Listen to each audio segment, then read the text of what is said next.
Hi there, Heather Ferber, Langlois Vital Nutrition Center in Brookfield, Wisconsin. And it is time for the fourth part of our menstrual cycle series, and we're actually going to divide this part up into two videos. So you'll have this video and one more coming.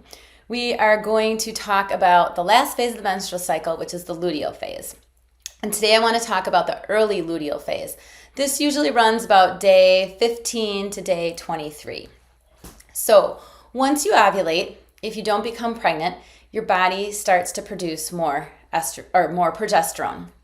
And right after ovulation, there is a little bit of a dip in estrogen, but then it starts to rise again. So this is the phase where we call it a high hormone phase, where both estrogen and progesterone are higher. Keep in mind that estrogen and progesterone have opposite effects on insulin sensitivity. So estrogen actually promotes insulin sensitivity, and progesterone counteracts that metabolism and insulin sensitivity. So it's hard to tell exactly what your metabolism may do during this phase. Therefore, it's very important to listen to your body's needs. You may feel the need to rest a little bit more.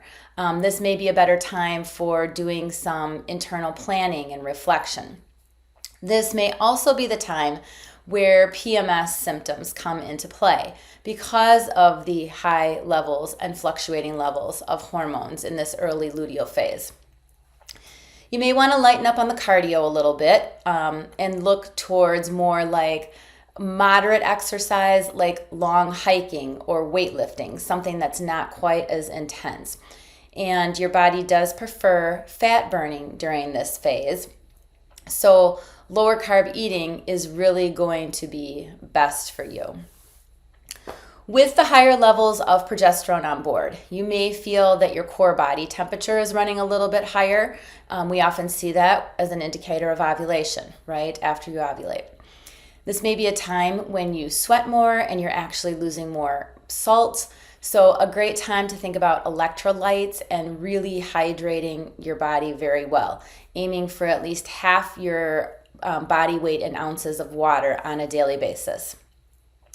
In general, I would say the early luteal phase is a time when we feel a little bit more less energized.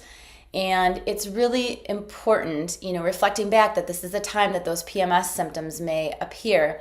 It's really important to think about, to get in the proper mindset, to really not fall into that pattern of, following your hungers and cravings and looking to eat more sugar and make poor food choices and binge eating.